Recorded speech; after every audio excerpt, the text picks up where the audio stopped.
안녕하십니까. JTBC 저녁 뉴스입니다. 지난 10일 이후 전북에서 메르스 환자가 발생하지 않으면서 메르스 관리 대상자가 20명 안팎으로 유지되고 있습니다. 전북에서는 메르스가 종식 단계에 접어들었다는 분석이 조심스럽게 나오고 있습니다. 보도에 송창용 기자입니다. 메르스 사태로 어려움을 겪고 있는 농민들을 돕기 위한 직거래 장터가 문을 열었습니다. 수박과 토마토, 파프리카 등 지역에서 생산한 농산물을 시중보다 싸게 판다는 소식에 소비자들의 발길이 이어집니다. 우리 농가들이 생산한 농산물도 판로가 참 어렵습니다. 그래서 이런 행사를 열었고요. 7월 2일과 3일 아중리 분수대 공원에서 전주 시민을 상대로 해서 농산물 직거래 장터를 펼칠 그런 계획으로 있습니다. 6월 10일 이후 전북에서 메르스 환자가 발생하지 않으면서 메르스 관리 대상자는 엿새째 20명 안팎을 유지하고 있습니다. 관리 대상자가 가장 많을 때는 765명이었습니다. 남아있는 관리 대상자 가운데 마지막 메르스 환자 접촉일은 6월 23일입니다. 메르스 잠복기가 2주이기 때문에 추가 환자가 발생하지 않을 경우 7월 7일이면 관리 대상이 한 명도 남지 않게 됩니다. 빠르면 이번 주에 김제 50대 메르스 환자가 퇴원하기 때문에 전북은 메르스 종식까지 사실상 일주일 남은 셈입니다. 경인 지역에서 추가로 환자 발생을 하거나 접촉자들이 통보가 많이 되지 않는다면 진정 국면으로 가는 걸로 볼 수 있겠습니다. 지난 5일 순창에서 전북 첫 메르스 환자가 발생하면서 시작된 메르스 사태가 한 달 만에 종식될 수 있을지 주목됩니다. JTBC 뉴스 송창용입니다. 전북의 어린이집 누리예산 파행 사태가 7개월 만에 마무리됐습니다. 어린이집은 정상화됐고 학부모들도 안도의 한숨을 내쉬고 있는데 어린이집 원장들은 또 다른 투쟁을 준비하고 있습니다. 조창현 기자입니다. 7개월간의 힘겨운 누리예산 싸움을 끝낸 어린이집은 이전보다 한결 밝은 분위기입니다. 누리예산 지원 중단 소식에 원아들이 많이 빠져나갔지만 최악의 보육 대란만은 막을 수 있어 한숨 돌렸습니다. 근데 아이들은 똑같이 교육받을 권리가 있는 아이들이고 그래서 지금이라도 이렇게 해결이 돼서 참 기쁘고요. 저희도 우리 아이들을 대할 때 이제 그 불편한 마음보다는 편안한 마음으로 교육할 수 있어서 좋습니다. 교육청의 예산 편성으로 7월부터 정상화될 거라는 소식에 가장 반가운 사람은 학부모들입니다. 그동안 보육료는 물론 아이들이 차별받는다는 생각에 노심초사했던 학부모들은 가슴을 쓸어내렸습니다. 유치원은 지원이 되고 어린이집은 지원이 안 돼서 많이 속상했었거든요. 근데 이제 똑같이 지원이 된다니까 안심도 되고 이제 그동안 애써주신 원장님께 고맙기도 하고 앞으로는 이런 일 없었으면 좋겠어요. 어린이집 원장들은 속마음이 복잡합니다. 올해 예산은 오랜 농성과 정치권의 중재로 해결됐지만 당장 내년부터가 또 걱정입니다. 국회법 개정안 처리가 어려워지면서 상위법과 충돌하는 시행령을 고치는 문제가 쉽지 않기 때문입니다. 시도 교육감은 물론 전국 어린이집 관계자, 학부모들과 힘을 모아 정부와의 투쟁을 준비해야 하는 과제를 안게 됐습니다. 무상보육에 대한 공약사항들 이행을 위해서 저희들이 저희 전라북도를 기점으로 해서 전국적으로 전국에 있는 모든 어린이집, 한호총 산하의 어린이집들, 그다음에 교육 관련 단체들과 연대해서 투쟁해 나가야 된다고 생각하고.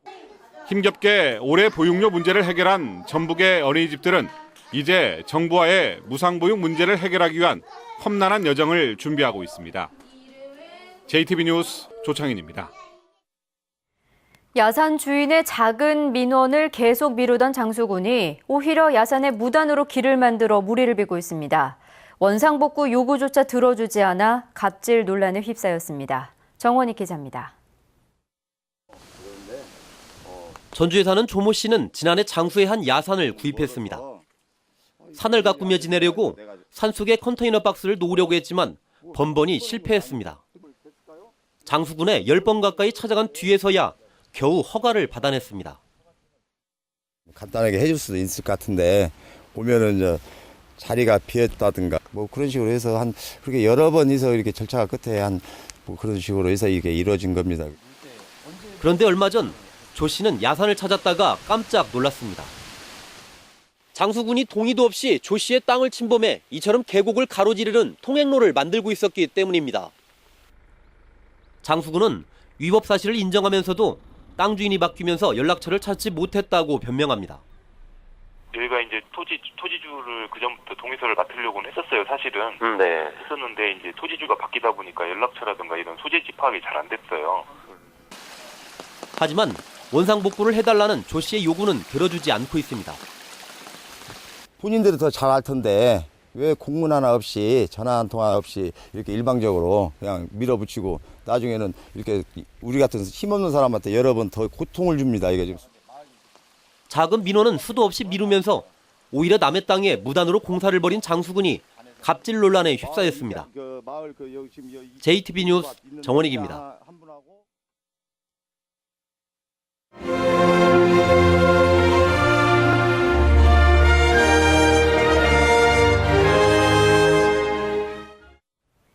소외계층을 위해 나눔을 실천하는 봉사자들의 이야기를 소개하는 순서입니다.